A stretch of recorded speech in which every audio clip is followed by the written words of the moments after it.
নমস্কার। পশ্চিমবঙ্গ সমগ্র শিক্ষা মিশন, বিদ্যালয় শিক্ষা বিভাগ, পশ্চিমবঙ্গ সরকারের উদ্যোগে বাংলার শিক্ষা ক্লাসরুমে আমার একাদশ শ্রেণীর ছেলে মেয়েদের স্বাগত জানাই। আমি সংহিতা চক্রবর্তী, বেথুন কলেজিয়েট স্কুলের বাংলা ভাষা ও সাহিত্যের সহশিক্ষিকা। আজ আমরা চলো পড়ি তোমাদের বাংলা প্রথম সেমিস্টারের যে বাংলা গদ্যটি আছে বঙ্কিমচন্দ্র চট্টোপাধ্যায়ের লেখা বিড়াল, সেটি আমরা আজকে পড়ি। চলো আমরা এই যে বিড়াল পড়ব, এই প্রবন্ধটি বা এই রম্য রচনাটি কে লিখেছেন সেটা প্রথমে জেনে নেব। লিখেছেন বঙ্কিমচন্দ্র চট্টোপাধ্যায়। সাহিত্য সম্রাট বঙ্কিমচন্দ্রের ছবিটি রয়েছে, দেখো একটি আলোকচিত্র রয়েছে এবং তার নিচে রয়েছে তার স্বাক্ষর। তোমাদের যে পাঠ্য বইটি আছে সেখানে তার সম্পর্কে লেখক পরিচিতি রয়েছে, তোমরা নিজেরাও তার সম্পর্কে নিশ্চয়ই জানো। তবু সামান্য একটুখানি এখানে আমরা আলোচনা করে নিই, কারণ যিনি লিখেছেন তার সম্পর্কে এক তো কথা না বলেই আমরা তার লেখা নিয়ে আলোচনা করতে পারি না। প্রথমেই আমরা দেখি যে তিনি জন্মেছিলেন 1838-এর 26শে জুন এবং তার প্রয়াণ ঘটেছিল 1894 সালের 8ই এপ্রিল। 19 শতকের বিশিষ্ট বাঙালি সাহিত্যিক এবং চিন্তাবিদ তিনি। বাংলা গদ্য উপন্যাসের বিকাশে তার অসীম অবদানের জন্য তিনি বাংলা সাহিত্যের ইতিহাসে অমরত্ব লাভ করেছেন। তিনি প্রথম বাংলা আধুনিক ঔপন্যাসিক। তার রচিত দুর্গেশনন্দিনী প্রথম সার্থক বাংলা উপন্যাস। বঙ্কিমচন্দ্র বাংলা ভাষার সাহিত্যপত্র বঙ্গদর্শনের প্রতিষ্ঠাতা সম্পাদক। বঙ্কিমচন্দ্র রচিত আনন্দমঠ 1882 সালে প্রকাশিত। এই আনন্দমঠ উপন্যাসের কবিতা বন্দে মাতরম 1937 সালে ভারতীয় জাতীয় কংগ্রেস কর্তৃক ভারতের জাতীয় স্তোত্র হিসেবে স্বীকৃতি পায়। তৎকালীন সময়ের প্রথা এবং সংস্কার আন্দোলন, প্রাচ্য ও পাশ্চাত্য ভাবধারার সংঘাত, প্রগতিশীল ভাবধারার অভাব, সমাজতান্ত্রিক ভাবধারার প্রাধান্য প্রভৃতি বঙ্কিমচন্দ্রের সাহিত্যের প্রধান উপজীব্য। বঙ্কিমচন্দ্র চট্টোপাধ্যায় বাংলা সাহিত্যের সাহিত্য সম্রাট। আমরা অতি সামান্য জানলাম বঙ্কিমচন্দ্র সম্পর্কে, এতটুকু বললে কিছুই প্রায় বলা হয় না। আমরা আজকে তার যে লেখাটি পড়ব বিড়াল, সেখান থেকে তার ভাবনা, তার মনোভাব, তিনি যে চিন্তা নায়ক ছিলেন সে সম্পর্কে অবশ্যই জানব। তাকে চিনব তার জীবনচরিতে নয়, তার লেখনীর দ্বারা। সেটা তো পড়বই, তার আগে আমরা জেনে নিই যে এই যে বিড়াল আমরা পড়ব, তার লেখা এই রচনাটি আমরা কোথা থেকে পেলাম, তার উৎসমূলে যাই। চলো দেখো, এই যে উৎস জানছি, তার দুদিকে দুটি ছবি আছে, দুটি পৃষ্ঠার ছবি। বাঁদিকে আছে একটি আখ্যাপত্র, দুষ্প্রাপ্য দাগানো আছে। বঙ্গীয় সাহিত্য পরিষদে এটি পাওয়া যায় পড়তে, ওখানে বসেই পড়তে হয়। যারা ওখানে বসে পড়তে চাও তারা ওখান থেকে পড়তে পারো, তার জন্য কিছু নিয়মবিধি আছে, সেগুলো করতে পারো। তো সেই আমরা যে পড়ব বিড়াল প্রবন্ধটি, এই কমলাকান্তের দপ্তরের 13 নম্বর রচনা। তাই তার প্রথম আখ্যাপত্রটি আমি তোমাদের জন্য ছবি তুলে এনেছি। আর কমলাকান্তের দপ্তর, এই কমলাকান্তের দপ্তরে যে ছোট ছোট রচনাগুলি ছিল তার 13 নম্বর রচনা বিড়াল। তারও একটি যে সূচিপত্রের একটি পৃষ্ঠা 13 নম্বর পর্যন্ত আছে, আরও আছে, কিন্তু বিড়াল 13 নম্বর বলে 13 পর্যন্তই এনেছি। সেখানে দেখো পরপর আছে একা, কে গায় ওই, মনুষ্য ফল ইত্যাদি ইত্যাদি আছে। তো বিড়াল হচ্ছে এর 13 নম্বর, কমলাকান্তের দপ্তরে 13 নম্বর রচনা। এটি প্রথম 1281 সালের চৈত্র মাসে বঙ্গদর্শন পত্রিকাতে প্রকাশিত হয়েছিল। এই রম্য রচনায় এক বিড়ালের মুখে সমাজের দরিদ্র ও বঞ্চিতদের কথা বলা হয়েছে। বিড়ালের মুখে লেখক ধনী ও দরিদ্রের মধ্যে যে বৈষম্য এবং সমাজের ন্যায় বিচারের প্রশ্ন তা তুলে ধরেছেন।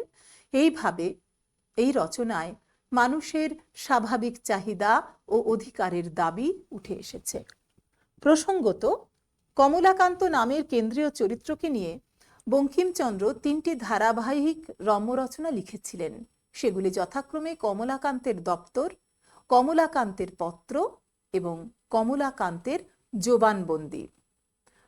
কমলাকান্তের দপ্তর 1875 সালে প্রথম প্রকাশিত বঙ্কিমচন্দ্রের বিখ্যাত রঙ্গ ব্যঙ্গ রচনা সংকলন। এর মাধ্যমে তিনি বাংলা সাহিত্যে এক ধরনের হাস্যরসাত্মক রঙ্গ ব্যঙ্গমূলক রচনার প্রচলন করেছিলেন, যার ভিতর দিয়ে তিনি পরিহাসের মধ্যে দিয়ে সমকালীন সমাজ, ধর্ম, সভ্যতা এবং সাহিত্য সংস্কৃতির নানা ত্রুটি বিচ্যুতি এবং সীমাবদ্ধতার তীব্র সমালোচনা করেছেন। আমাদের আজকের পাঠ্যটি কমলাকান্তের দপ্তরের অন্তর্গত রচনা। আমরা জেনে নিলাম উৎস। আরও কয়েকটি কথা আমরা পড়বার আগে জেনে নিতে চাই। চলো জেনে নি। দেখো, ছোটবেলায় আমরা এমন অনেক গল্প পড়েছি যেখানে জীবজন্তুদের কাণ্ড কারখানা কথাবার্তার মধ্য দিয়ে সদুপদেশ দেওয়া হয়েছে। আবার গল্প হিসেবে এগুলি খুব সুন্দর, চমৎকার। সেখানে আমরা দেখেছি জন্তুরা যেমন নিজেদের মধ্যে তেমনি মানুষের সঙ্গেও কথা বলে। পঞ্চতন্ত্রে আমরা এমন অনেক সুন্দর সুন্দর উপদেশমূলক গল্প পেয়েছি। এছাড়াও আমরা পড়েছি ঈশপের গল্প, ঈশপস ফ্যাবলস। এই নামে প্রাচীন গ্রিসের এক বিখ্যাত গল্প সংকলন, যা পশু পাখিদের চরিত্র এবং তাদের কার্যকলাপের মাধ্যমে জীবনের নানা নৈতিক শিক্ষা দিয়ে থাকে। যেমন শিয়াল ও দ্রাক্ষা, শিয়াল ও সারস, খরগোশ ও কচ্ছপ, শিয়াল ও কাক ইত্যাদি। সহজ ও আকর্ষণীয়ভাবে এরা গল্পগুলি তুলে ধরে শিশুদের নৈতিক শিক্ষা এবং বড়দের জন্য নীতি শিক্ষার এক অমূল্য ভাণ্ডার হিসেবে ঈশপস ফেবলস বিশ্বজুড়ে পরিচিতি লাভ করে। বঙ্কিমচন্দ্র চট্টোপাধ্যায় সেই সব উপকথনের এই বিশেষ আদলটি গ্রহণ করেছেন তাঁর কমলাকান্তের দপ্তরের বিড়াল রচনায়। এখানে দেখি কমলাকান্তের সঙ্গে বিড়ালের কথোপকথন চলছে। বিড়াল বর্তমান সমাজ সম্পর্কে গুরুতর সব অভিযোগ তুলে আনছে। আসলে বিড়াল বঙ্কিমচন্দ্রের মনের কথাগুলি বলেছে। সাধারণ মানুষের দুঃখ, যন্ত্রণা, সমালোচনা, অভিযোগ বিড়ালের মুখে উচ্চারিত হয়েছে। পাঠ্য গল্পে কমলাকান্তের সঙ্গে বিড়ালের কথাবার্তা হচ্ছে। কমলাকান্ত যেন বিড়ালের প্রতিপক্ষ। তিনি অল্প বিস্তর আফিম খান, তাঁর চালচুলো নেই, নসিবাবুর বৈঠকখানায় থাকেন, লোকে তাকে পাগলা বলে। আফিমের নেশার ঝোঁকে তিনি আধা বাস্তব আধা স্বপ্ন কল্পনায় বিচরণ করেন। বিড়াল তথা কমলাকান্তের দপ্তর পড়ার সময় আমরা অনুভব করি মূলত চিন্তাবিদ বঙ্কিমচন্দ্রকে। পরিহাস, ঠাট্টা তামাশার আবরণে সমাজের ক্ষতগুলিকে তিনি ব্যঙ্গ বিদ্রূপে বিদ্ধ করেছেন। এবারে আমরা দেখে নেব এক ঝলকে এই বিড়াল রচনায় যা বলতে চাওয়া হয়েছে, তারপর আমরা পাঠ্যটি পড়ব। মূল বক্তব্য। কমলাকান্তের দপ্তরের ত্রয়োদশ সংখ্যার বিষয়টি অভিনব। ত্রয়োদশ সংখ্যাটি আমাদের পাঠ্য বিড়াল। শুধু তার আগের বা পরের সংখ্যার লেখার সাপেক্ষে নয়, কমলাকান্তের দপ্তরের অন্যান্য সব লেখার থেকেই এর পার্থক্য একেবারে চরিত্রগত। রচনাটির নাম বিড়াল। আগেই বলেছি বঙ্গদর্শনে 1281 চৈত্র সংখ্যায় প্রকাশিত, তার পৃষ্ঠা সংখ্যা 563 থেকে 67। বিষয় সংক্ষেপ এইরকম: কমলাকান্তর জন্য প্রসন্ন গোয়ালিনী একটু দুধ রেখে গিয়েছিলেন। আফিংয়ের ঝোঁকে কমলাকান্ত সেটি খেয়াল করেননি। তিনি তখন নেপোলিয়ানের হয়ে ওয়াটারলু যুদ্ধ জেতার মতো ব্যূহ রচনায় ব্যস্ত ছিলেন। সেই ফাঁকে একটি বিড়াল এসে দুধটুকু খেয়ে নিয়েছে, কিন্তু বিড়ালটি পালায়নি। নির্জলা দুধ খেয়ে খুশি হয়ে সেখানেই বসে রয়েছে। কমলাকান্তর মনে হলো বিড়ালে দুধ খেয়ে গেলে তাকে তেড়ে মারতে যেতে হয়, তাই একটা ভাঙা লাঠি খুঁজে বার করে তিনি বিড়ালটিকে মারতে গেলেন। কমলাকান্ত তার দপ্তরে লিখেছেন, মার্জারি কমলাকান্তকে চিনিত। সে যষ্টি দেখিয়া বিশেষ ভীত হওয়ার কোনো লক্ষণ প্রকাশ করিল না, কেবল আমার মুখপানে চাহিয়া হাই তুলিয়া একটু সরিয়া বসিল, বলিল মেও।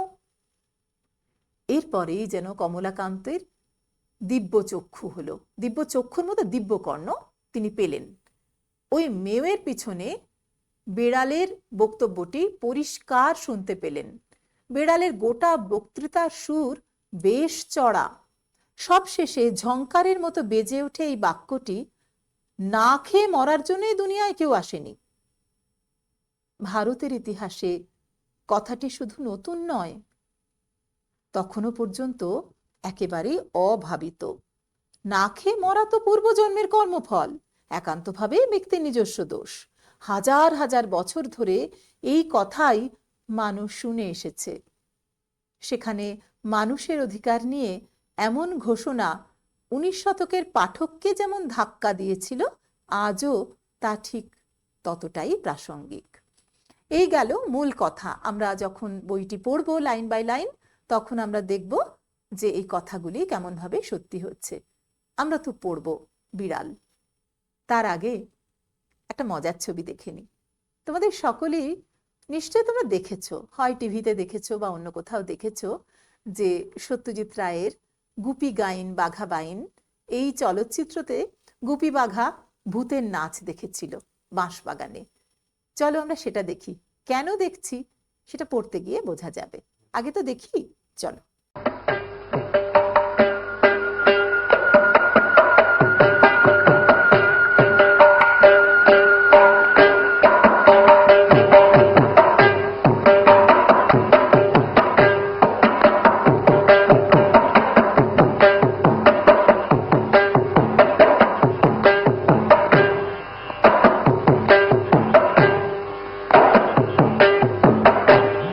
আলো ছায়ার মধ্যে খানিকটা চেনা যাচ্ছে আবার চেনা যাচ্ছে না, এরকম কিছু মানুষ, মানুষের শরীর আকার, তারা নাচ করছে। কেন দেখলাম, দেখি পড়ে কোথাও মিল পাই কিনা। চলো আমরা পড়ি বঙ্কিমচন্দ্র চট্টোপাধ্যায়ের লেখা বিড়াল। আমি শয়ন গৃহে চারপায়ের উপর বসিয়া হুঁকা হাতে ঝিমাইতেছিলাম। চারপায়ে 4টি পায়া আছে, এরকম তক্তাপোষ, তার উপর বসে হুঁকো হাতে, হুঁকো তোমরা জানো তামাক খাওয়ার একরকম, নেশা করার এক রকমের উপকরণ, সেটা হাতে তিনি ঝিমোচ্ছিলেন, হুঁকো খাচ্ছিলেন না, ঝিমিয়ে পড়েছেন।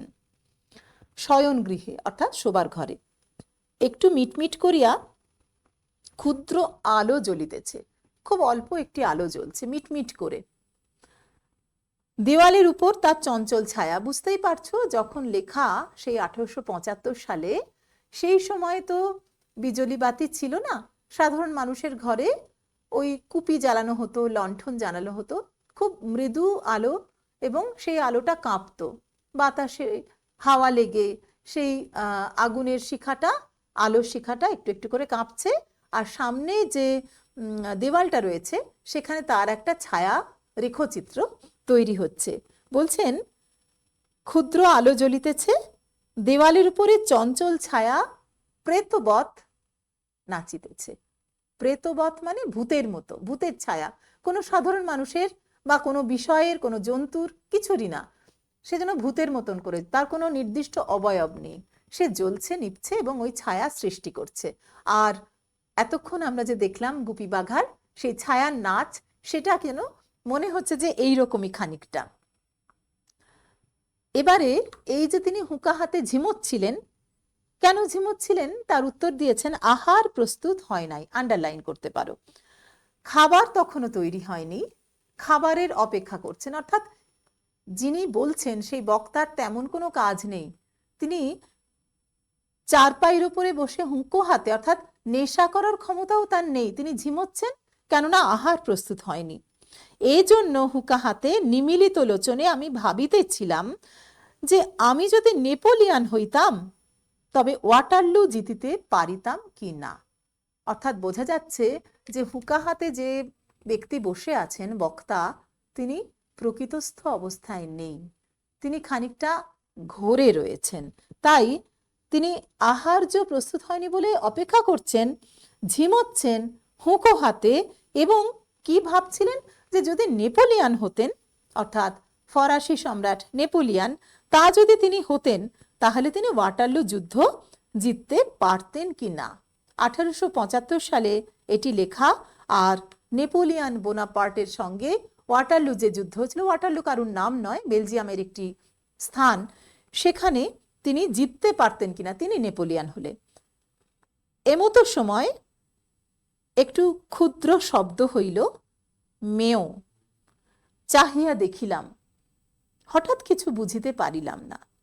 প্রথমে মনে হইল ওয়েলিংটন হঠাৎ বিড়ালত্ব প্রাপ্ত হইয়া আমার নিকট আফিং ভিক্ষা করিতে হাসিয়াছে। অর্থাৎ আমরা এতক্ষণ বুঝলাম যে ওই যে ঝিমোচ্ছিলেন, হুঁকোর নেশায় না হলে অন্য কোনো নেশা, সেটা আফিংয়ের নেশা। আফিং খেয়ে তিনি ঝিমোচ্ছিলেন এবং তিনি ভাবছেন নিজেকে নেপোলিয়ান। আর মেও শব্দ সাধারণত কিসের হয়? ম্যাও ম্যাও করে তো বিড়াল ডাকে, কিন্তু সে বোঝার ক্ষমতা তার নেই। তিনি নিজেকে নেপোলিয়ান ভাবছেন, তাই যাদের হাতে নেপোলিয়ান পরাজিত হয়েছেন সেই ডিউক অফ ওয়েলিংটন, তিনি যেন বিড়াল সেজে এসেছেন আফিং চাইতে, এমনটা তিনি ভাবছেন। চলো আমরা একটু দেখে নিই ওয়েলিংটন যুদ্ধ। তোমরা ইতিহাসে সকলেই পড়েছো, তবু একটু আমরা ওয়েলিংটন যুদ্ধ সম্পর্কে, মানে নেপোলিয়ানের সঙ্গে যে যুদ্ধ হয়েছিল সেই যুদ্ধ সম্পর্কে একটু দেখে নিই। দেখো, ওয়াটারলুর যুদ্ধ 1815 সালের 18ই জুন বেলজিয়ামের ওয়াটারলু নামক স্থানে সংগঠিত হয়। ফরাসিদের সম্রাট বা emperor of the French Napoleon Bonaparte এই যুদ্ধে দুইটি সম্মিলিত শক্তি যথা ডিউক অফ ওয়েলিংটনের অধীন ব্রিটিশ সেনাবাহিনী এবং গাভার্ড ভন ব্লুচারের অধীন প্রুশিয়ার সেনাবাহিনীর নিকট পরাজিত হন। এখানে একটা ছবি আমরা পেয়েছি আন্তর্জাল থেকে, সেটা দেখানো হয়েছে যে সেই যুদ্ধ, ওয়াটারলু সেই যুদ্ধ। তো সেই ডিউক অফ ওয়েলিংটন, যার কাছে নেপোলিয়ান পরাজিত হয়েছিলেন, সেটা মেনে নিতে পারেননি বক্তা, বোঝা যাচ্ছে তিনি নিজেকে নেপোলিয়ান মনে করছেন এবং মনে করছেন যে ডিউক ওই বেড়াল সেজে তার কাছে আফিং চাইতে এসেছে। সাধারণত এটা হয়, প্রতিহিংসা জাগে যদি আমরা কারুর সঙ্গে এঁটে উঠতে না পারি, পরাজিত হই, পরাভূত হই, তাহলে আমরা সেই ব্যক্তিকে অন্তত মনে মনে ধরাশায়ী করে দিই। এখানে আমরা দেখতে পাচ্ছি যে বক্তা, আমরা জানতে পারবো এই রচনা শেষে লেখা আছে কমলাকান্ত চক্রবর্তী, তাহলে সেই তিনি এমনটা ভাবছেন যে তিনি আফিং ভিক্ষা করতে এসেছেন বিড়াল সেজে, ডিউক অফ ওয়েলিংটন। প্রথম উদ্যমে পাষাণবৎ কঠিন হইয়া বলিব বলিয়া মনে করিলাম যে ডিউক মহাশয়কে ইতিপূর্বে যথোচিত পুরস্কার দেওয়া গেছে, এক্ষণে আর অতিরিক্ত পুরস্কার দেয়া যাইতে পারে না। বিশেষ অপরিমিত লোভ ভালো নহে। ডিউক বলিল, মেও। অর্থাৎ তিনি ভাবলেন যে যথোচিত পুরস্কার দেওয়া গেছে, আর তিনি তো নেপোলিয়ান তো পরাজিতই হয়েছিলেন এবং তোমরা জানো সেন্ট হেলেনা দ্বীপে তাকে নির্বাসন দেওয়া হয়েছিল, তিনি সেখানেই মৃত্যুবরণ করেন। তো সেইটাই উল্লেখ করে বলছেন যে আর কিছু তো দেওয়ার নেই, আর এর থেকে লোভ, প্রাণের থেকে আর বেশি কি দেওয়া যেতে পারে, এর থেকে লোভ করা ভালো নয়। কিন্তু ডিউক বলিল, এখানেও কিন্তু কমলাকান্ত বিড়াল বলল বলছেন না, বলছেন ডিউক বলিল মেও, কারণ নিজেকে তো তিনি ওই স্বপ্নের ঘরে আচ্ছন্ন অবস্থায় নিজেকে ভাবছেন যে তিনি নেপোলিয়ান বোনাপার্ট। তখন চক্ষু চাহিয়া ভালো করিয়া দেখিলাম যে ওয়েলিংটন নহে, একটি ক্ষুদ্র মার্জার, মার্জার মানে বিড়াল, প্রসন্ন আমার জন্য যে দুগ্ধ রাখিয়া গিয়াছিল তাহা নিঃশেষ করিয়া উদরসাৎ করিয়াছে। আমি তখন ওয়াটারলুর মাঠে বুহ রচনায় ব্যস্ত, অত দেখি নাই। এক্ষণে মার্জার সুন্দরী নির্জল দুগ্ধপানে পরিতৃপ্ত হইয়া আপন মনের সুখ এই জগতে প্রকটিত করিবার অভিপ্রায়ে অতি মধুর স্বরে বলিতেছেন, মেও। প্রবল ব্যঙ্গ করলেন যে মার্জার সুন্দরী নির্জল দুগ্ধপানে তার মনের সুখ প্রকট করছেন, প্রকাশ করছেন, করে বলছেন ম্যাও। অর্থাৎ প্রসন্ন গোয়ালিনী, এই জায়গাটা একটু তোমাদের আমি আন্ডারলাইন করতে বলবো। প্রসন্ন আমার জন্য যে দুগ্ধ রাখিয়া গিয়াছিল সেটাই নিঃশেষ করেছেন, উদরসাৎ নির্জল দুধ। তাহলে প্রসন্ন গোয়ালিনী জল দেওয়া দুধ বিক্রয় করেন না, সেটুকু আমরা জানতে পারলাম। বলছেন যে মধুর স্বরে বলছেন মেও, অর্থাৎ কিনা বিড়াল খুব খুশি হয়ে ম্যাও বলে ডাকছে। বলিতে পারি না, বুঝি তাহার ভিতরে একটু ব্যঙ্গ ছিল। বুঝি মার্জার মনে মনে হাসিয়া আমার পানে চাহিয়া ভাবিতেছিল, কেহ মরে বিল ছেঁচে কেহ খায় কই। আন্ডারলাইন করে রাখবে, কেহ মরে বিল ছেঁচে। বিল যেখানে জলা জায়গা, যেখানে মাছ চাষ করা হয়, সেই রকম জায়গায় সমস্ত জল ফেলে দিয়ে যখন, বা জল তোলপাড় করে মাছ ধরবার জন্য যে ব্যক্তি পরিশ্রম করে, সে মাছটা খেতে পারে না, অপরজনে কই মাছ খায়। অর্থাৎ পরিশ্রমের ফল পরিশ্রমী ব্যক্তি পায় না, অপরে সহজেই তা লাভ করে। এটা তো অন্যায়, সমাজের একটা প্রবলতম অন্যায়।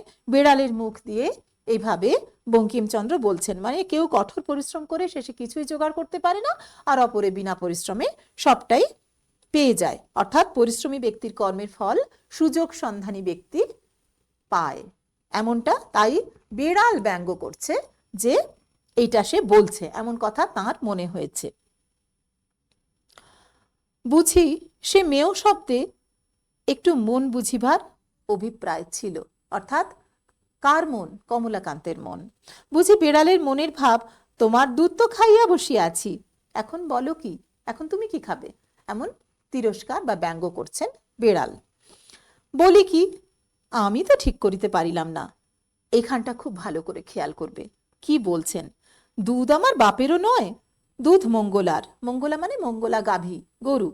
দুহিয়াছে প্রসন্ন, অতএব সে দুগ্ধে আমারও যে অধিকার, বিড়ালেরও তাই, সুতরাং রাগ করিতে পাই না। আফিং খেয়ে যে মত্ত হয়ে আছেন সেটা বোঝা যায় তার যুক্তি বিন্যাস দেখেই। বা কমলাকান্ত স্বভাবতই এমন মানুষ, সহজে তিনি অপরের ওপর পীড়ন করেন না, এবং সেটা বুঝতে পেরে বিড়ালও তাকে ভয় পায় না। সে তারই দুধ চুরি করে খেয়ে সেখানেই বসে আছে। এটা চুরি করে না খাওয়া বলা যেতে পারে দিনে ডাকাতি, তার সামনেই খেয়েছে, তিনি বুঝতে পারেননি, এবং তারপর সে সেখানেই বসে আছে। আবার ডাকছে মেও করে, অর্থাৎ ম্যাও ম্যাও করে ডাকছে, জানে সে নিশ্চিন্ত যে কমলাকান্ত তাকে পীড়ন করবে না, বকবেন না বা মারবেন না। এবং তিনিও বলছেন যে দুধ তো আমার নয়, আমার বাপের নহে। একেবারে সাধারণ কথা, যেভাবে মানুষের ভাষায় বলে, এই জমি তোমার বাপের নাকি ইত্যাদি, এইভাবে যে গ্রামের মানুষ কথা বলে, সেই গ্রাম্য ছাদে বলছেন দুধ আমার বাপের নহে, মানে তাতে আমার পিতৃকুলের কোনো অধিকার নেই, উত্তরাধিকার সূত্রে আমি সে অধিকার পাইনি।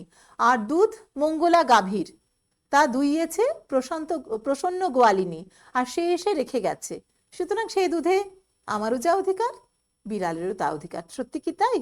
তিনি তো কিনে খাচ্ছেন, সুতরাং অধিকার তো তারই বেশি। সাধারণভাবে আমরা এটা বুঝতে পারি, কিন্তু যুক্তি জাল বিন্যাস করে কমলাকান্ত বলছে যে না, দুধে তার যা অধিকার, বিড়ালেরও তাই অধিকার। তবে চিরাগত একটি প্রথা আছে, যে চিরাগত মানে চিরকাল ধরে চলে আসছে, এমন একটি প্রথা আছে, রীতি আছে, কি, বিড়াল দুধ খাইয়া গেলে তাহাকে তাড়াইয়া মারিতে যাইতে হয়।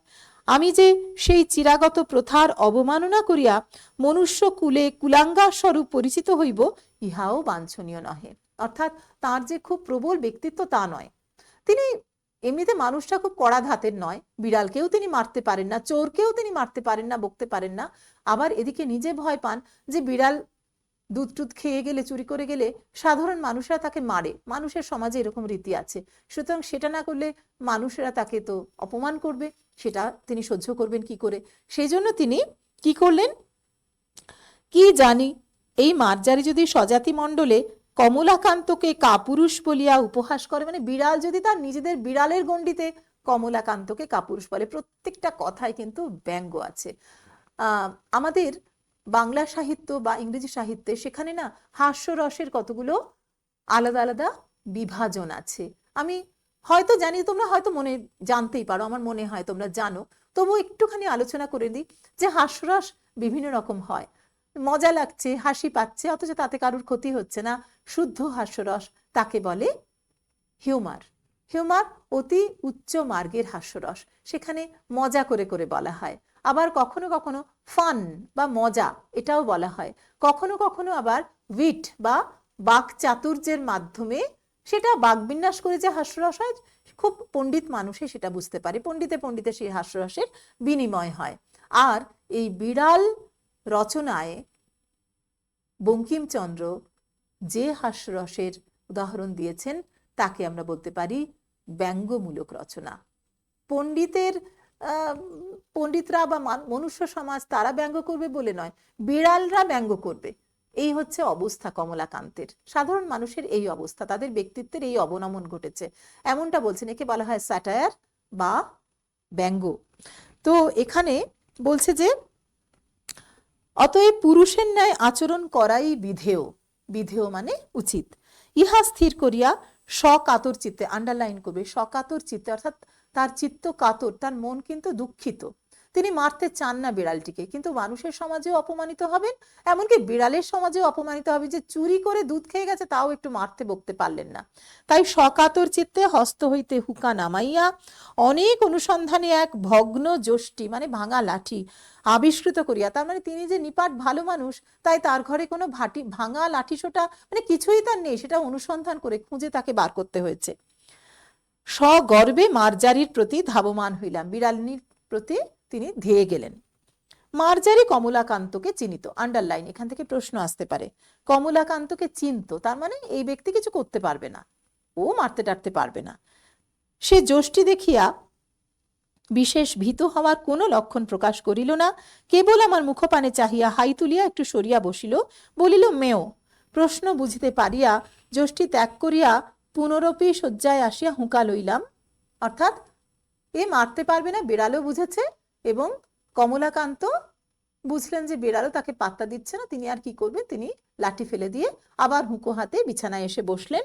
আর তখন দিব্যকর্ণ প্রাপ্ত হইয়া মার্জারের বক্তব্য সকল বুঝিতে পারিলাম। আর মেও মেও এই শুনছেন না, এবার তিনি একেবারে বাংলা চলিত ভাষায় যেমন ভাবে কথা বলি আমরা পরস্পরে, সেরকমই যেন বিড়াল কথা বলছে। তাই দিব্য কর্ণ, দিব্য ঈশ্বর প্রদত্ত ক্ষমতা, দিব্য চক্ষু, যাতে অনেক দূর অব্দি পৃথিবীর উধারটাও দেখা যায়, মানুষের মনের ভেতরটাও দেখা যায়, এমনটা। তেমনি দিব্য কর্ণ, এটা যে যা সে মনে মনে ভাবছে সেটাও যেন তিনি শুনতে পাচ্ছেন, বা সে যে মেয় মেয় করে কি বলছে সেটাও তিনি শুনতে পাচ্ছেন, বুঝতে পারছেন। দিব্য কর্ণ, বক্তব্য সকল। কি বলছে সে? বুঝিলাম যে বিড়াল বলিতেছে, মারপিট কেন, স্থির হইয়া হুঁকা হাতে করিয়া একটু বিচার করো দেখি। এ সংসারের ক্ষীর সর দুগ্ধ দধি মৎস্য মাংস সকলে তোমরা খাইবে, আমরা কিছু পাইব না কেন? তোমরা মনুষ্য, আমরা বিড়াল, প্রভেদ কি? ক্ষীর সর দধি দুধ সব তোমরা খাবে, আমরা পাবো না কারণ তোমরা মানুষ, আমরা বিড়াল। তার পার্থক্যটা কি, প্রভেদ কি, আমাদের কি তফাৎ? আমরা তো, আমাদেরও খিদে পায়, আমরাও প্রাণী, আমরাও জীব। আসলে এটা বিড়াল নয়, সাধারণ মানুষের মনের কথা। ধনী লোকের কাছে, অবস্থাপন্ন লোকের তুলনায় সাধারণ, এটাই কিন্তু প্রবল সমাজতত্ত্ব। সামাজিক যে বৈষম্য, উঁচু নিচু, জাত পাত, ধনী দরিদ্র, এই বৈষম্যকে ব্যঙ্গ করেছেন এখানে বিড়ালের মুখ দিয়ে। বলছেন আমাদের ক্ষুধ পিপাসা আছে, ওই যে বলেছেন প্রভেদ কি, পার্থক্যটা কি, তাই বলছেন তোমাদের ক্ষুধ পিপাসা আছে। ক্ষুধ পিপাসা মানে ক্ষুধা এবং তৃষ্ণা। আমাদের কি নাই? তোমরা খাও, আমাদের আপত্তি নাই, কিন্তু আমরা খাইলে তোমরা কোন শাস্ত্রানুসারে ঠ্যাঙ্গা লাঠি লইয়া মারিতে আসো, তাহা আমি বহু অনুসন্ধানেও পাইলাম না। তোমরা যখন খাচ্ছ আমরা তো কিছু বলি না, কিন্তু আমরা যেই খেতে যাই তোমরা আমাদের কেন মারতে আসো, তা আমি অনেক কিছু ভেবেও অনেক বিচার করেও পেলাম না। তোমরা আমার কাছে কিছু উপদেশ গ্রহণ করো, এবার আমার কাছে কিছু শোনো, উপদেশ নাও, পরামর্শ নাও। এই যে কথাটা বলছেন, এই যে সামাজিক বৈষম্য, সে সম্পর্কে আমরা দেখব যে বঙ্কিমচন্দ্র অন্যত্র কি বলেছেন। আমরা একটু মিলিয়ে পড়ে দেখে নিই, তারপরে এগোবো। চলো মিলিয়ে পড়ি। দেখো, বিড়ালের মুখ দিয়ে আমরা যেন ফরাসি সমাজবিজ্ঞানী প্রোধো, 1809 থেকে 65 সালের মধ্যে তিনি জীবিত ছিলেন, এই প্রোধোর মতটি শুনতে পাই। বিড়াল লেখার আগে সাম্য প্রবন্ধে বঙ্কিম প্রোধোকে রুসোর মানস শিষ্য বলে পরিচয় দিয়েছেন, আর তার বিখ্যাত কথাটিকে হাজির করেছেন এইভাবে, অপহরণেরই নাম সম্পত্তি। এটা কোটেশনের মাধ্যমে এখানে বলেছি, কারণ এটি বঙ্কিম নিজে এভাবে অনুবাদ করেছেন। ওই প্রবন্ধে বঙ্কিম রুসোর বক্তব্য উদ্ধৃত করেছিলেন এইভাবে, যে ব্যক্তি সর্বাদৌ কোনো ভূমিখণ্ড চিহ্নিত করিয়া বলিয়াছিল ইহা আমার, সেই সমাজকর্তা। যদি কেহ তাহাকে উঠাইয়া দিয়া বলিত এ ব্যক্তি বঞ্চক, তোমরা উহার কথা শুনিও না, বসুন্ধরা কাহারও নহেন, তৎপ্রসূত শস্য সকলেরই, সে মানব জাতির অশেষ উপকার করিত। এই যে বোল্ড করে লেখা আছে, এটি সাম্য প্রবন্ধ থেকে উদ্ধৃত করেছি। তাই যেভাবে বঙ্কিম বলেছেন সেইভাবেই এখানে লেখা আছে যে রুসো 1712 থেকে 1778 জীবৎকাল তিনি যা বলেছিলেন তার বঙ্গানুবাদ বঙ্কিম করেছেন এইভাবে, যে ব্যক্তি সর্বাদৌ অর্থাৎ সর্বপ্রথমে পৃথিবীর কোনো ভূমিখণ্ড চিহ্নিত করে বলেছিল এটা আমার, সেই সমাজের কর্তা ব্যক্তি হয়ে দাঁড়িয়েছে। মোড়ল আমরা যে বলি সমাজের, কেউ যদি তাকে উঠিয়ে দিয়ে সেখান থেকে যদি দূর করে দিয়ে বলতো না এ ঠকাচ্ছে, বঞ্চক, তোমরা এর কথা শুনো না, পৃথিবী কারুর না, তার যে ফসল তা সকলেরই, তাহলে কিন্তু সে যে প্রতিবাদ করত সে মানব জাতির অশেষ উপকার করত। তাহলে আর এই ছোট বড়, উঁচু নিচু, ধনী বড়লোক কিচ্ছু থাকতো না, ধনী বা গরিব লোক ইত্যাদি কিছু থাকতো না, এই প্রভেদ থাকতো না। এই কথা ফরাসি দার্শনিক রুশো তিনি বলেছিলেন। সেই একই কথা আমরা এখানে পেলাম, যে তোমরা মানুষ আর আমরা বিড়াল, আমাদেরও খুদ পিপাসা আছে তোমাদেরই মতো, তোমরা দই দুধ খাও তাতে আমাদের আপত্তি নেই, কিন্তু আমরা খেলে তোমরা কেন ঠ্যাঙা লাঠি নিয়ে মারতে আসো? দেখো প্রায় সেই রকম কথা, অর্থাৎ কিনা সমাজ বিজ্ঞানের গোড়ার কথাটি বলে দিচ্ছেন বিড়ালের মুখ দিয়ে বঙ্কিম। আমরা দেখি তারপর কি বলছেন। বলছেন ওই যে আমার কাছে এসো, জ্ঞান গ্রহণ করো, কিছু পরামর্শ নাও, কিছু উপদেশ নাও। বিজ্ঞ চতুষ্পদের কাছে শিক্ষালাভ ব্যতীত তোমাদের জ্ঞানোন্নতির উপায়ন্তর দেখি না। আবারও ব্যঙ্গ করছেন, বিজ্ঞ চতুষ্পদ, চার পেয়ে চতুষ্পদের কাছে মানুষ শিখবে। মানুষ তো নিজেকে জ্ঞানশ্রেষ্ঠ বলে, সে শ্রেষ্ঠ চিন্তক, শ্রেষ্ঠ ভাবুক, তার মস্তিষ্ক আছে, কিন্তু তার মস্তিষ্কে এইটা কখনোই আসে না যে সাধারণ মানুষেরও ক্ষুধা তৃষ্ণা আছে, গরিব মানুষেরও ক্ষুধা তৃষ্ণা আছে, সেটা মানুষ ভাবে না, তাই সেই রকম বিচ্ছিন্নতাকামী। তাই তার মস্তিষ্কের প্রতি ব্যঙ্গ করেছেন। যে তারপরে বলছেন তোমাদের বিদ্যালয় সকল দেখিয়া আমার বোধ হয় তোমরা এতদিনে এই কথাটি বুঝতে পারেছো। চূড়ান্ত ব্যঙ্গ, চূড়ান্ত স্যাটায়ার।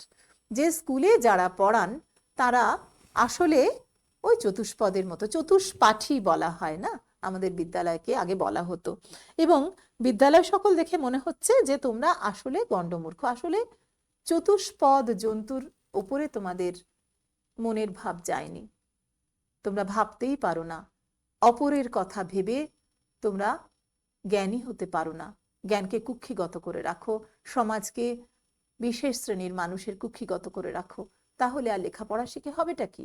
এমন ব্যঙ্গ করছেন। বলছেন আবারও আন্ডারলাইন করবে, দেখো শয্যাশায়ী মনুষ্য, শয্যাশায়ী মনুষ্য এই জায়গাটা আমি বলবো পেন্সিল বা পেন দিয়ে আন্ডারলাইন করো। শয্যাশায়ী, যে শুয়ে থাকে তার ভাগ্যও শুয়ে থাকে, এমন কথা আমরা শুনতে পাই। শয্যাশায়ী মনুষ্য, তোমার কিছু করারই ক্ষমতা নেই, তুমি বিছানায় বসে আছো, শুয়ে আছো, আধশোয়া হয়ে আছো, তোমার সামনে থেকে তোমার ভাগেরটা আমি খেয়ে চলে যাচ্ছে, তুমি বুঝতেও পারছো না, তুমি কিন্তু আহার প্রস্তুত হয়নি বলে অপেক্ষা করছো, অথচ তুমি নিজেকে রক্ষা করতে পারছো না। তাই ব্যঙ্গ করে বলছেন শয্যাশায়ী, আক্ষরিক অর্থে শয্যাশায়ী, বিছানায় শুয়েই ছিলেন কমলাকান্ত, এবং তার অবস্থানকেও ব্যঙ্গ করছে বিড়াল।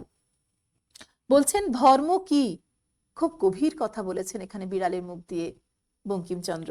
বলছেন পরোপকারী পরম ধর্ম, আন্ডারলাইন, পরের উপকারই হচ্ছে পরম ধর্ম। এই দুগ্ধটুকু পান করিয়া আমার পরম উপকার হইয়াছে, তোমার আহরিত দুগ্ধে, আহরণ করেছেন যে দুধ, এই পরোপকার সিদ্ধ হইল, অতএব তুমি সেই পরম ধর্মের ফলভাগী। তুমি আহরণ করে এনেছো, সেই দুধ খেয়ে আমার খুব উপকার হলো, আমার খিদে মিটলো, তাই তুমি সেই পরম ধর্মের ফলভাগী হলে। আমি চুরি করিয়া যাই করি, আমি তোমার ধর্ম সঞ্চয়ের মূলীভূত কারণ, আন্ডারলাইন, আমি তোমার ধর্ম সঞ্চয়ের মূলীভূত কারণ। কেন বলেছে বিড়াল? অতএব আমাকে প্রহার না করিয়া আমার প্রশংসা করো, আমি তোমার ধর্মের সহায়। আবার আন্ডারলাইন করবে, আমি তোমার ধর্মের সহায়। কেন না? কেন?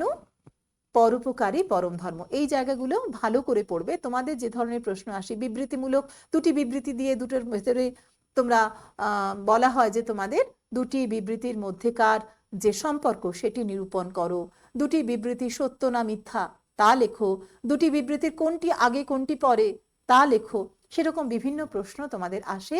এমসিকিউ প্যাটার্নের প্রশ্নে তোমরা করতে পারবে। এই জায়গাটা খুব ভালো করে পড়বে। এইবারে বলছেন আবারও বিবৃতি, আমি চোর বটে, কিন্তু আমি কি সাধ করিয়া চোর হইয়াছি? খাইতে পাইলে কে চোর হয়? আন্ডারলাইন, খাইতে পাইলে কে চোর হয়। খুব বড় কথা বলেছেন। অভাবে স্বভাব নষ্ট। পেট ভরে যদি খেতে পারে, মানুষের যদি দুঃখ দুর্দশা না থাকে, তাহলে সে অপরের সম্পত্তিতে হাত বাড়ায় না, অন্তত খাওয়ার জিনিস সে কখনোই চুরি করে না। তার উপায় নেই, তাই সে চুরি করছে। দেখো, যাহারা বড় বড় সাধু চোরের নামে শিহরিয়া ওঠেন, তাহারা অনেকে চোর অপেক্ষাও অধার্মিক। চোরের থেকেও তারাই অধার্মিক বেশি। কেন বেশি? তাহাদের চুরি করিবার প্রয়োজন নাই বলিয়াই চুরি করেন না। খুব স্পষ্টত এই কথা বলছেন, কি সহজে বলছেন। তাদের চুরি মানুষ কেন করে? তার সেই জিনিসটার অভাব আছে, টাকা পয়সাই হোক, জিনিসপত্রই হোক, সব থেকে বড় কথা খাবার যে চুরি করে, সে খিদের চোটে চুরি করে, তার উপায় নেই, তাই সে চুরি করে। কিন্তু সাধু যারা, তারা তো জায়গায় বসে অনেক কিছু পান, ফল মূল দিয়ে যায় তাদের। বা সাধু বলতে এখানে শুধুমাত্র মুনি ঋষিদের বলানো হয়নি, বলা হয়েছে যে যাদের আমরা সৎ ব্যক্তি বলে মনে করি, যারা চোর নয়, তাদেরকে সাধু বলে। চোরের তো বিপরীতার্থক শব্দ সাধু। তাদেরকে আমরা বলি যে তারা খুব ভালো মানুষ, কিন্তু তাদের চুরির আসলে প্রয়োজন নেই, তাই চুরি করছেন না। কিন্তু তাহাদের প্রয়োজনাতীত ধন থাকিতেও চোরের প্রতি যে মুখ তুলিয়া চাহেন না, ইহাতেই চোরে চুরি করে। বলে দিচ্ছেন কেন তারা অধার্মিক। তাহলে এটা হচ্ছে কারণ। এইখানে আন্ডারলাইন করবে যে আমি কি সাত করিয়া চোর হইয়াছি, আন্ডারলাইন, বা আমি চোর বটে, আন্ডারলাইন। তার সঙ্গে পরের বিবৃতি, তাহারা অনেকে চোর অপেক্ষাও অধার্মিক। কারা? বা প্রয়োজনাতীত ধন থাকিতেও চোরের প্রতি মুখ তুলিয়া চাহেন না, ইহাতেই চোর চুরি করে। ইহাতেই চোরে চুরি করে আর সাত করিয়া চোর হইয়াছি, এই দুটি বিবৃতির ভিতর কি সম্পর্ক? তাহলে সেখানে যা যা থাকবে বিবৃতির মধ্যে কারণগুলো, সেটা তোমাদের নির্বাচন করে নিতে হবে। বলছেন অধর্ম চোরের নহে, চোরে যে চুরি করে সে অধর্ম কৃপণ ধনীর। আন্ডারলাইন করো। তাহলে আসলে অধর্ম কার? কৃপণ ধনীর, যার প্রয়োজনাতিরিক্ত ধন রত্ন রয়েছে, সে নিজের যতটা লাগে তারপরেও অন্যের দরকার আছে, প্রয়োজন আছে জেনেও সে যে দেয় না, তাহলে অধর্ম তারই বেশি। সে নামেই সাধু, কাজে সেই হচ্ছে প্রকৃত চোর, প্রকৃত দোষী। অধর্ম কৃপণ ধনীর। চোর দোষী বটে, সেটা তিনি স্বীকার করছেন। বিড়াল বলছে চোর দোষী বটে, কিন্তু কৃপণ ধনী তদপেক্ষা শতগুণে দোষী। চোরের দণ্ড হয়, চুরির মূল যে কৃপণ, তাহার কেন দণ্ড হয় না? তাই তো, চোরকে ধরতে পারলে আমরা মারি, ধরি, জেলে পুরে রাখি, সবকিছু করি, সংশোধনাগারে পাঠিয়ে দিই। কিন্তু যার অনেক আছে, সে নিজের ধনকে কুক্ষিগত করে রাখে, তার কেন শাস্তি হয় না? এ কথা বলছেন, একেবারেই সমাজতত্ত্বের কথা। দেখো, আমি প্রাচীরে প্রাচীরে মেও মেও করিয়া বেড়াই, কেহ আমাকে মাছের কাঁটা কানাও ফেলিয়া দেয় না। মাছের কাঁটা, পাতের ভাত নর্দমায় ফেলিয়া দেয়, জলে ফেলিয়া দেয়, তথাপি আমাকে ডাকিয়া দেয় না। তোমাদের পেট ভরা, আমার পেটের ক্ষুধা কি প্রকারে জানিবে? সাধারণ মানুষ ধনী মানুষকে যেন বলছে যে তোমাদের তো অনেক আছে, আমার অভাব তোমরা কি করে বুঝবে? হায়, দরিদ্রের জন্য ব্যথিত হইলে তোমাদের কি কিছু অগৌরব আছে? আমার মতো দরিদ্রের ব্যথায় ব্যথিত হওয়া লজ্জার কথা, সন্দেহ নাই। যে কখনো অন্ধকে মুষ্টি ভিক্ষা দেয় নাই, অন্ধকে, যার চোখ নেই, দৃষ্টিশক্তি নেই, তাকে মুষ্টি ভিক্ষা মানে মুঠো করে, এক মুঠো চাল কি এক মুঠো খাবার, এটুকু যে দেয়নি, সে কি করে? সেও একটা বড় রাজা ফাঁপড়ে পড়িলে রাত্রে ঘুমায় না। সকলেই পরের ব্যথায় ব্যথিত হইতে রাজি। চূড়ান্ত ব্যঙ্গ করছেন একটা রাজা।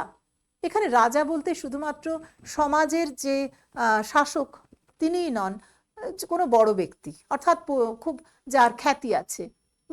আমাদের অনেক সময় যাদের আমাদের খুব ভালো লাগে, খুব বড় সিনেমা আর্টিস্ট, কিংবা খুব বড় গায়ক গায়িকা, কিংবা কোনো ক্রিকেটার, কোনো ফুটবলার, বিশ্বখ্যাতি যার আছে, তার কোনো খবর পেলে আমরা হাই হাই করতে থাকি। মানুষের প্রতি সহানুভূতি থাকা খুব ভালো কথা, কিন্তু তারা ফাঁপড়ে পড়েছেন, মানে বিপদে পড়েছেন জেনে আমরা খুব সহানুভূতিশীল হয়ে উঠি। কিন্তু আমাদেরই চোখের সামনে কত মানুষ দুঃখ দুর্দশায় দিন কাটাচ্ছে, তাদের প্রতি কিন্তু আমাদের তেমনটা সমবেদনা নেই।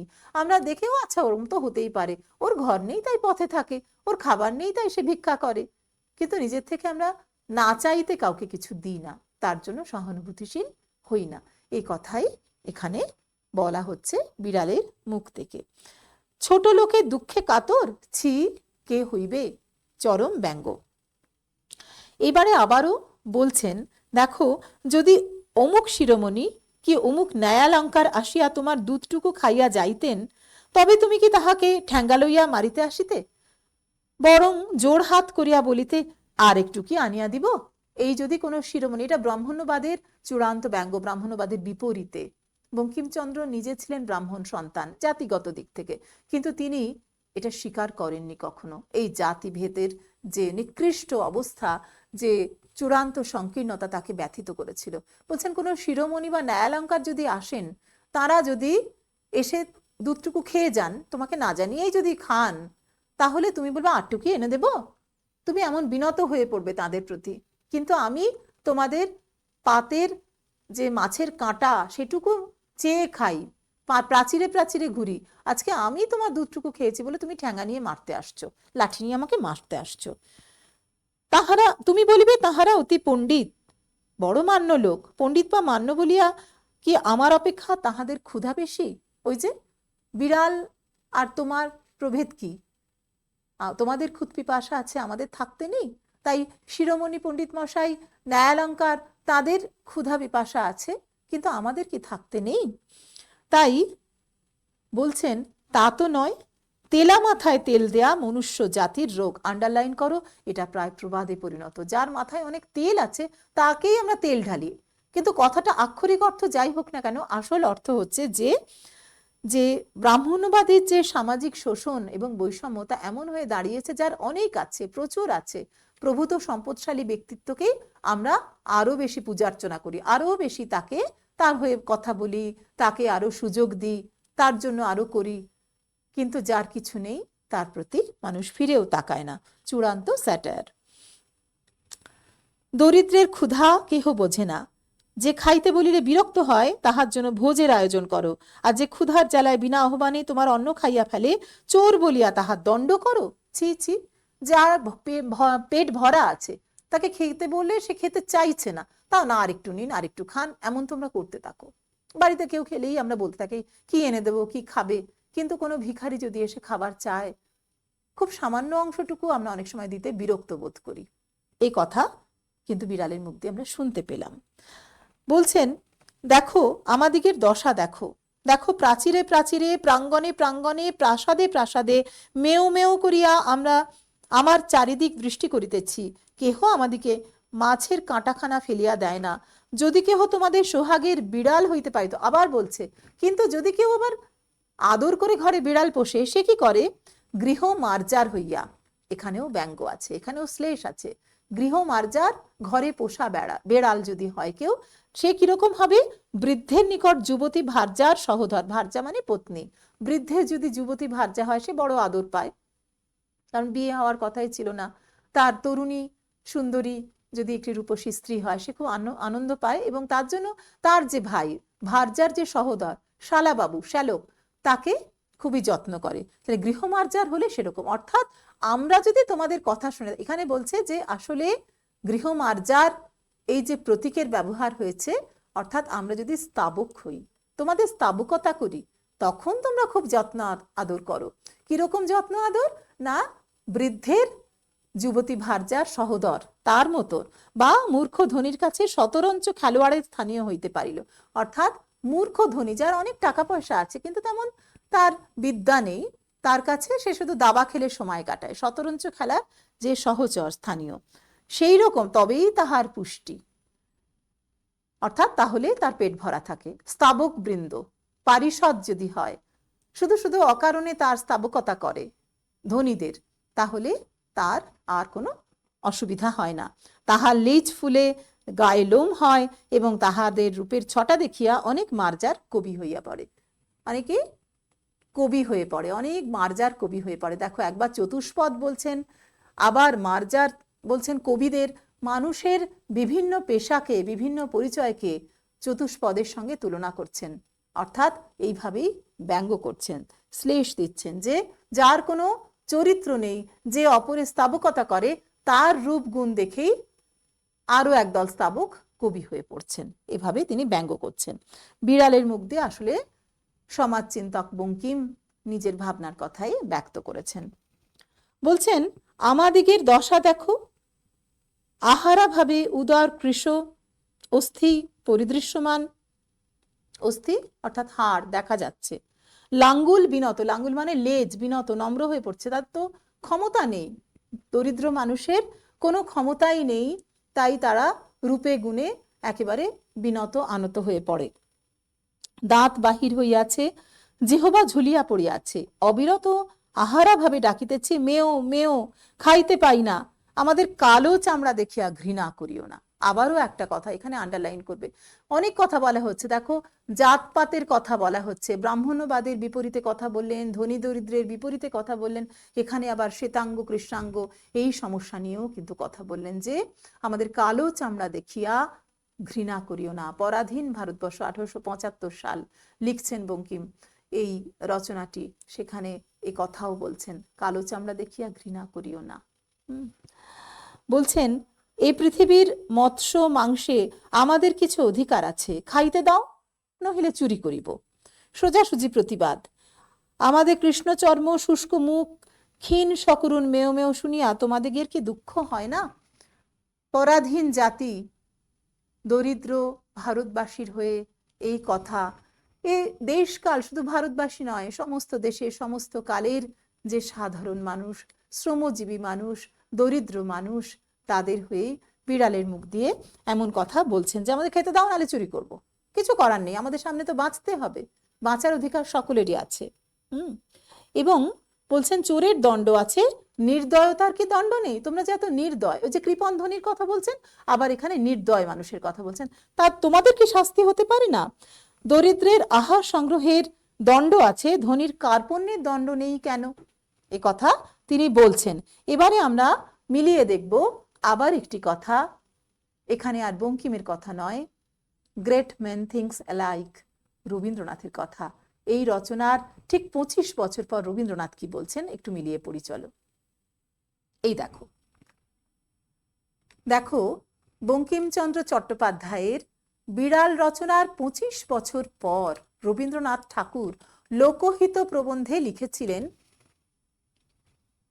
ধনের ধর্মই অসাম্য, জ্ঞান, ধর্ম, কলা, সৌন্দর্য পাঁচজনের সঙ্গে ভাগ করিলে বাড়ে বই কমে না, কিন্তু ধন জিনিসটাকে পাঁচজনের কাছ হইতে শোষণ করিয়া লইয়া পাঁচজনের হাত হইতে তাহাকে রক্ষা না করিলে সে টেকে না।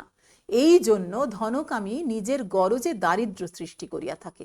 1914 সালে লোকহিত প্রবন্ধে এ কথা লিখছেন স্বয়ং রবীন্দ্রনাথ।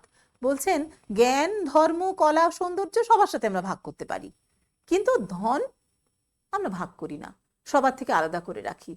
টাকা আমরা জমাই, অন্যকে দিই না, ভাগ করি না। আচ্ছা আমার 100 টাকা হয়েছে, আচ্ছা ঠিক আছে, আমরা 5 জন বন্ধু চলো ভাগ করে নেব, প্রত্যেকেরই 20 টাকা করে হোক।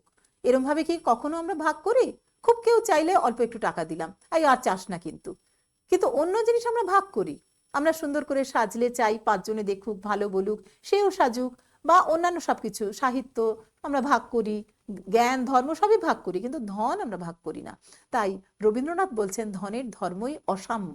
এখানে আমরা দেখছি বঙ্কিমচন্দ্রও বলছেন যে ধন, আগেও দেখেছি আমরা ওই রুসোর কথাতে, এখানেও দেখলাম যে 500 দরিদ্রকে বঞ্চিত করিয়া একজনে 500 লোকের আহার্য সংগ্রহ করিবে কেন?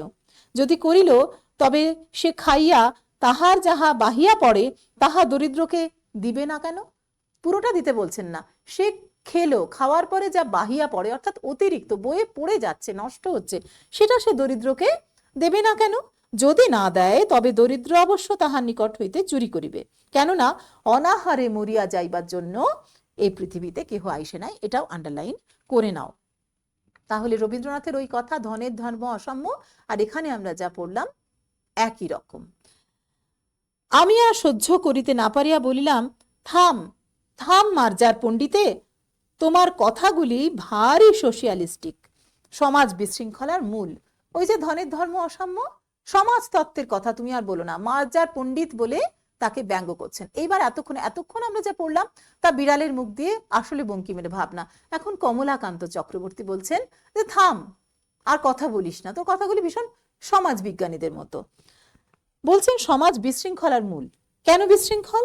যদি যাহার যত ক্ষমতা সে তত ধন সঞ্চয় করিতে না পায়, অথবা সঞ্চয় করিয়া চোরের জ্বালায় নির্বিঘ্নে ভোগ না করিতে পায়, তবে কেহ আর ধন সঞ্চয়ে যত্ন করিবে না, তাতে সমাজের ধন বৃদ্ধি হইবে না, ধনের বৃদ্ধি হবে না সমাজে।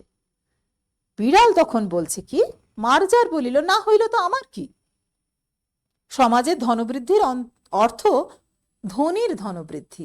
ধনীর ধনবৃদ্ধি না হইলে দরিদ্রের কি ক্ষতি? সত্যি তো, সমাজের ধন যদি নাই বা হয় তাতে কি যায় আসে? সমাজটা তো শুধু ধনীর নয়, সমাজে তো ধনী দরিদ্র উভয় প্রকার মানুষই বাস করে। ধনীর ধনবৃদ্ধি মানে সমাজের ধনবৃদ্ধি হলে দরিদ্রের কি আসে যায়? বেল পাকলে কাকের কি, আমরা যে কথায় কথায় এই প্রবাদের কথা বলি সেরকমই। আমি বুঝাইয়া বলিলাম, সামাজিক ধনবৃদ্ধি ব্যতীত সমাজের উন্নতি নাই। বিড়াল রাগ করিয়া বলিল, আমি যদি খাইতে না পাইলাম তবে সমাজের উন্নতি লইয়া কি করিব? তাই তো, আমারই যদি খাবার না জুটলো তাহলে আমার সমাজ খুব উন্নত হয়েছে, তাতে আমার কি যায় আসে? কিচ্ছু যায় আসে না। তাই এখনো আমাদের দেশ তথা সমস্ত পৃথিবীর অধিকাংশ মানুষ দেশের মানে পৃথিবীর সভ্যতার যে এত আয়োজন চলেছে তাতে তাদের কিচ্ছু যায় আসে না।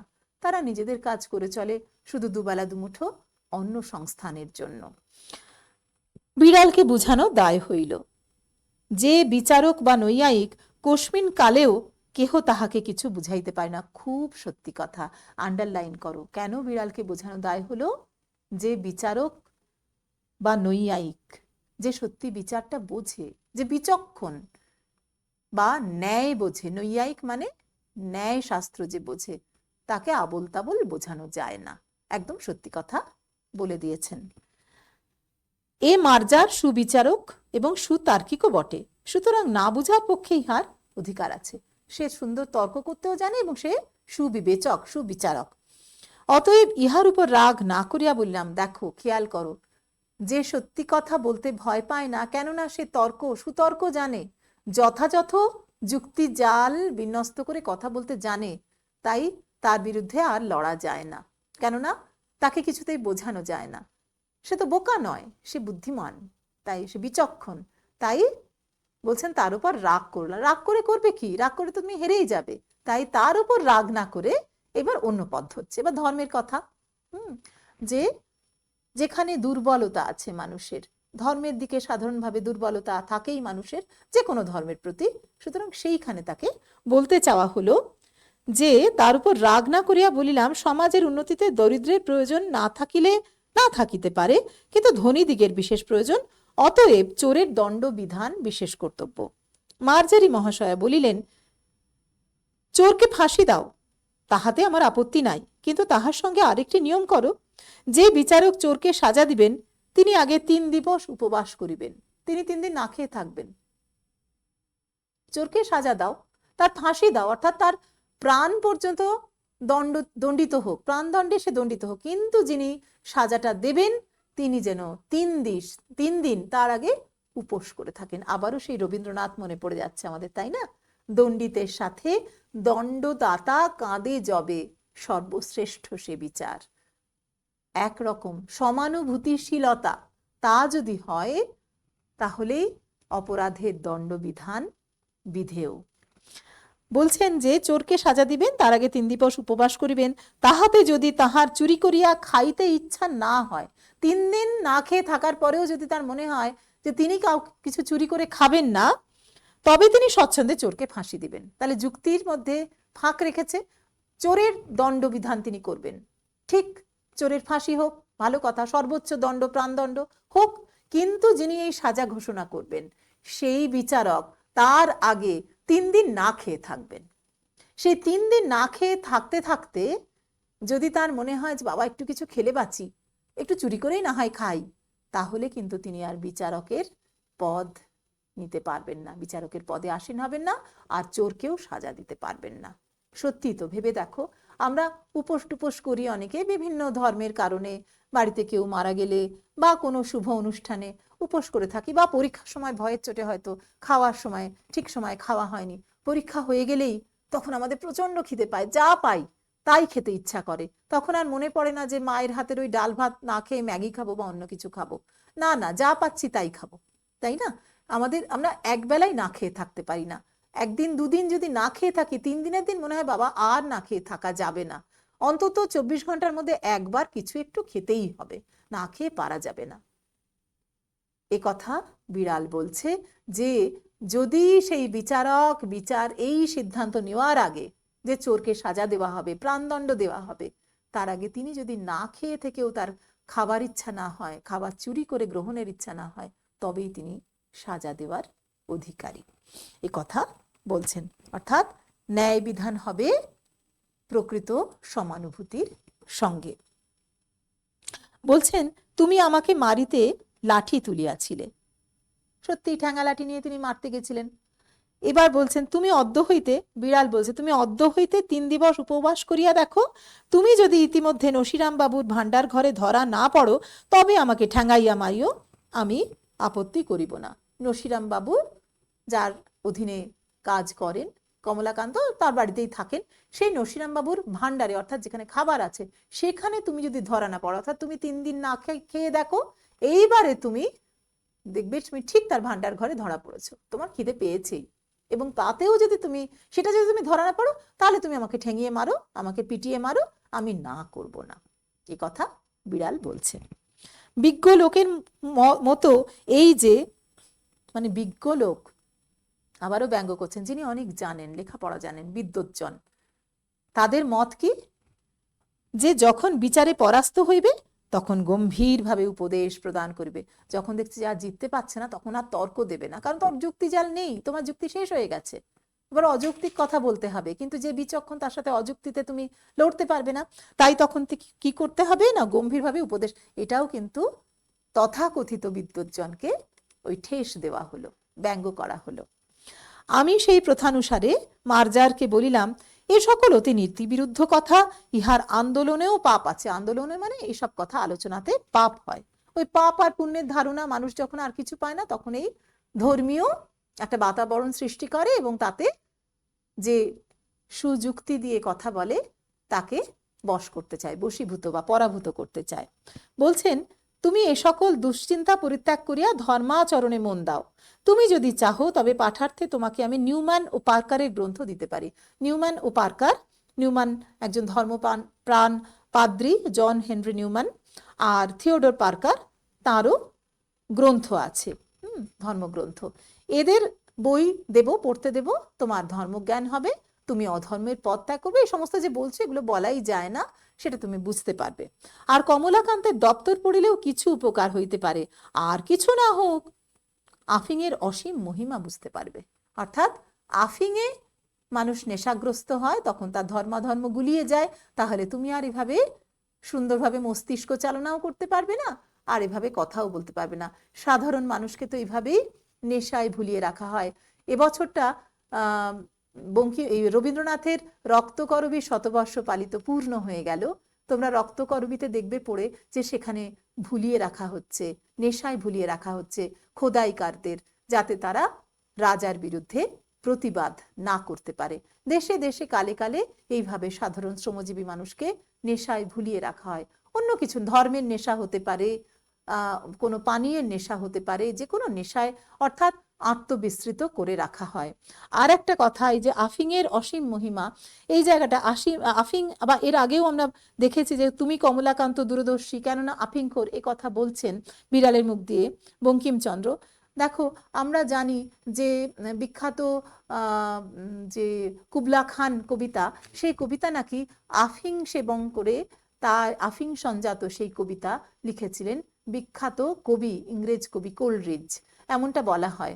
জানি না সেটা কতটা সত্যি, তার ভেতর ইতিহাস কতটা সত্যতা আছে, কিন্তু এখানে সেইভাবে বলা হয়নি, কল্পনা শক্তির উদ্রেকের ক্ষেত্রে বলা হয়নি, খুব সদর্থে বলা হয়নি। বলা হয়েছে আফিং খেয়ে আসলে মস্তিষ্ক গুলিয়ে গেছে, যুক্তিবোধ গুলিয়ে গেছে, তুমিও সেটা করো, তাহলে আর এমন তর্ক করবে না। শুধু আফিংয়ের মহিমা তাহলে বুঝতে পারবে কমলাকান্তের দপ্তর পড়লে। এক্ষণে সস্থানে গমন করো, প্রসন্ন কাল কিছু ছানা দিবে বলিয়াছে, জলযোগের সময় আসিও উভয় ভাগ করিয়া খাইব। কমলাকান্ত প্রকৃতিগতভাবেই একটু সিধে মানুষ, একটু নরম মনের মানুষ, তাই। আর তাছাড়া যেটা বড় কথা, সেটা হলো বিড়ালকে বশ করবে, কারণ এ বড় সোশিয়ালিস্টিক, বড় সমাজের সত্যি কথাগুলো বলে ফেলছে, তাই কমলাকান্তের বিরুদ্ধে কথা বলবে না, নিজের থেকে ছানা ইত্যাদি খেতে দেবে তাকে।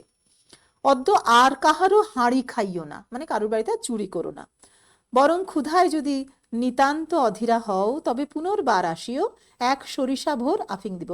সরিষা ভোর একটা সর্ষে দানার মতন একটুখানি আফিং তোমাকে আমি দেব। মার্জার বলিল, আফিংয়ের বিশেষ প্রয়োজন নাই, তবে হাঁড়ি খাওয়ার কথা ক্ষুধানুসারে বিবেচনা করা যাইবে। অর্থাৎ কারুর বাড়িতে আমি চুরি করব কি করব না সেটা আমার খিদে পাবেই যখন, তখন আমি সেই অনুসারে আমি বিবেচনা করব। আর আফিং আমি খাবো না, আফিংয়ের প্রয়োজন নেই। আফিং খেলে তো বুদ্ধি গুলিয়ে যাবে। সেখানেও কতটুকু, এক সরিষা ভোর, একটা সর্ষে দানার মতন ওইটুকুনি আফিং দিতে চেয়েছে কমলাকান্ত, কিন্তু অস্বীকার করলো মার্জার বা বিড়াল। মার্জার বিদায় হইল।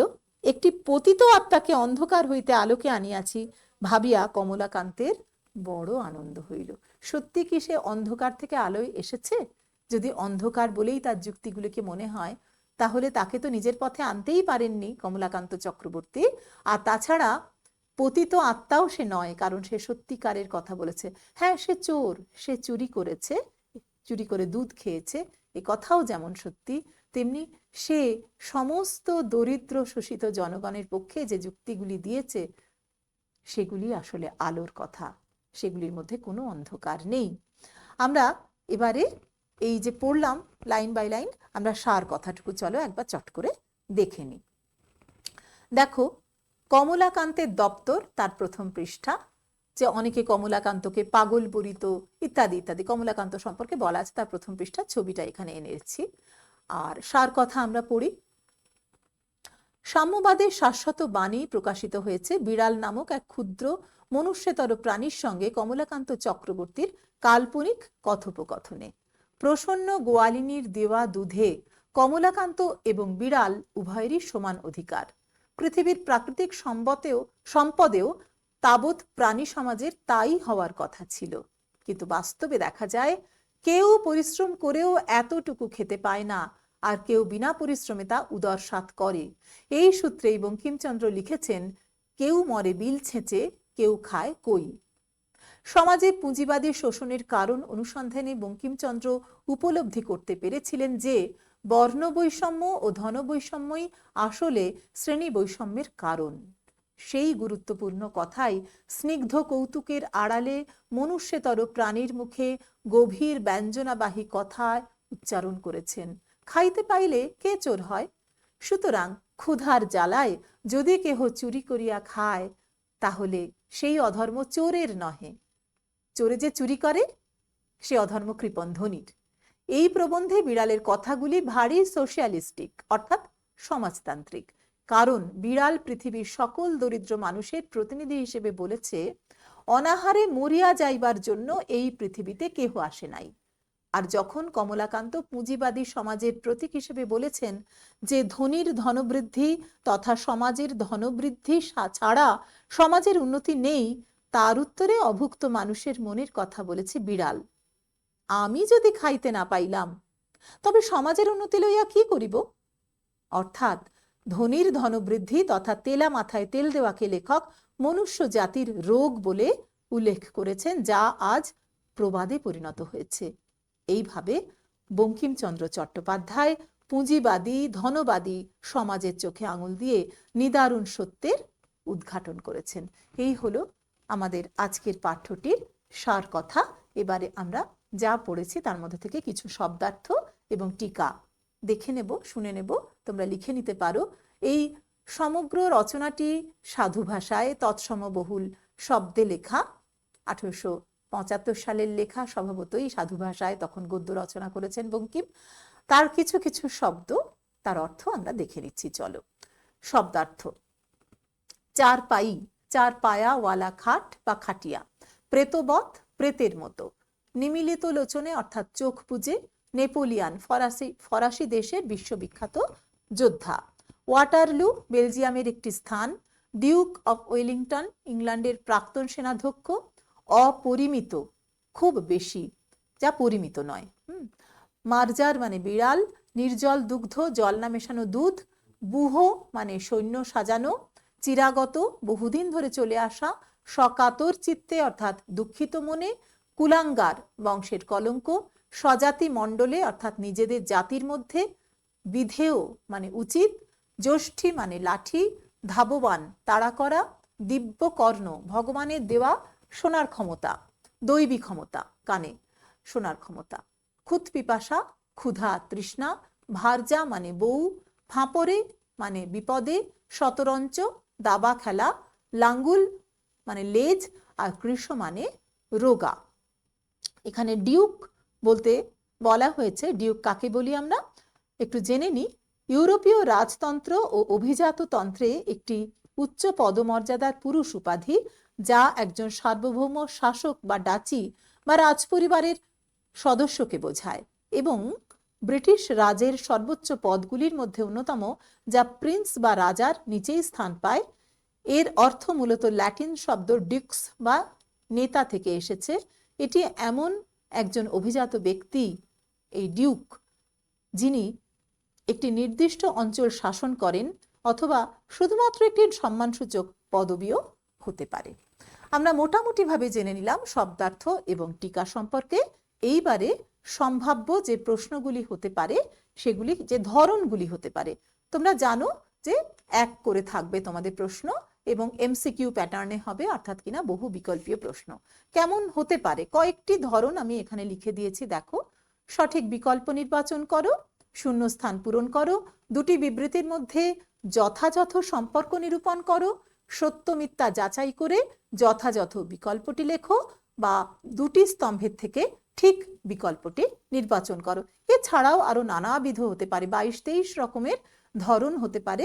এই কয়েকটি ধরন গদ্যের জন্য আমি এনেছি, আজকের পাঠ্যের জন্য একটি একটি করে প্রশ্ন এনেছি। দেখো, প্রথমে দেখো যে ঠিক বিকল্পটি নির্বাচন করো। তুমি কি তাহাকে ঠ্যাঙ্গা লইয়া মারিতে আসিতে? এখানে কাদের কথা বলা হয়েছে? এ পণ্ডিত, বি ধনী, সি সুতার্কিক, এবং ডি ন্যায়ালঙ্কার। বুঝতেই পারছো শিরোমণি ন্যায়ালঙ্কারের কথা এই কথা বলেছিলেন, তাহলে ন্যায়ালঙ্কার। এখানে খেয়াল করো ন্যায়ালঙ্কার বানানটি যেভাবে তোমাদের বইতে আছে সেইভাবেই আমি এখানে এনেছি। এরপরে দেখো শূন্যস্থান পূরণ করো। আমি শয়ন গৃহে শূন্যস্থান ওপর বসিয়া হুঁকা হাতে ঝিমাইতেছিলাম। এ চারপাইর, বি চেয়ারের, সি বিছানার, ডি মাদুরের। উত্তর এ চারপাইর। এর পরের প্রশ্ন, দুটি বিবৃতির মধ্যে যথাযথ সম্পর্ক নিরূপণ করো। বিবৃতি ক, তেলা মাথায় তেল দেওয়া মনুষ্য জাতির রোগ। বিবৃতি খ, দরিদ্রের ক্ষুধা কেহ বুঝে না। এবার বিবৃতি দুটির মধ্যে কি সম্পর্ক আছে? এ, ক এবং খ পরস্পরের উপর নির্ভরশীল। বি, ক এবং খ একে অন্যের কারণ। সি, ক এবং খ উভয়ই প্রবাদ। এবং ডি, ক এবং খ উভয়ই সমাজ সত্য। তার মানে এরা পরস্পরের উপর নির্ভরশীল নয়, বা কারণও নয়, প্রবাদ তো নয়ই, আসলে উভয়ই সমাজ সত্য, খাঁটি সত্য। এরপরে সত্য মিথ্যার যথাযথ বিকল্পটি নির্বাচন করো। দেখো 1 2 3 4 করে বলা আছে। দেওয়ালের উপর চঞ্চল ছায়াটি ছিল প্রেতবৎ। চিরাগত প্রথাটে হলো বিড়াল দুধ খেলে তাকে মেরে তাড়িয়ে দিতে হয়। 3, মনুষ্য জাতির কর্তব্য তেলা মাথায় তেল দেওয়া। আর 4, বিড়ালের মতে পরম ধর্ম হলো পরোপকার করা। এখানে কতগুলি বিকল্প দেওয়া আছে, তার আগে আমি ছেলে মেয়েদের বলবো যে তোমরা টেকনিকটা শিখে নাও। কিরকম হবে? যে দেয়ালের উপর চঞ্চল ছায়াটি ছিল প্রেতবৎ, সত্যি কথা আমরা পড়েছি, তাহলে এটি হবে সত্য। চিরাগত প্রথাটি হলো বিড়াল দুধ খেলে মেলে তাড়িয়ে দিতে হয়, এটিও সত্য। মনুষ্য জাতির কর্তব্য তেলা মাথায় তেল দেওয়া, না, মনুষ্য জাতির রোগ বলেছেন বঙ্কিম, তাহলে এটি মিথ্যা।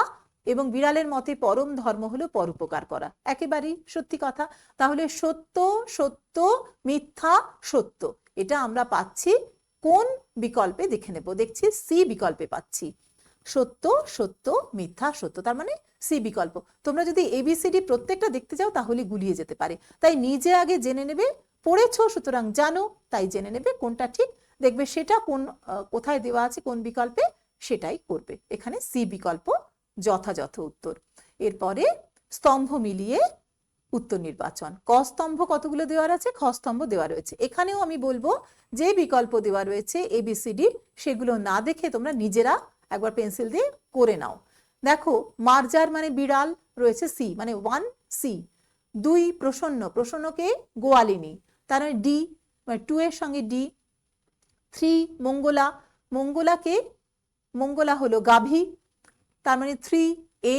আর 4 কমলাকান্ত, কমলাকান্ত সঙ্গে বঙ্কিমচন্দ্র, বঙ্কিমচন্দ্র সৃষ্ট চরিত্র। তাহলে কোনটা মিলছে? সবকিছু মিলছে এ। তাহলে এই বিকল্পটি যথাযথ হবে। এইরকম ভাবে তোমরা আরো প্রশ্ন পাবে, নিয়মিত তোমরা সেগুলি সবকটাই প্র্যাকটিস করবে এবং আমি আশা করব প্রতিটি লাইন খুঁটিয়ে পড়বে, তাহলে খুব ভালো হবে পরীক্ষা। অনেক শুভেচ্ছা সকলের জন্য। খুব ভালো করে পড়ো আর খুব ভালো হোক তোমাদের ফার্স্ট সেমিস্টার। ধন্যবাদ।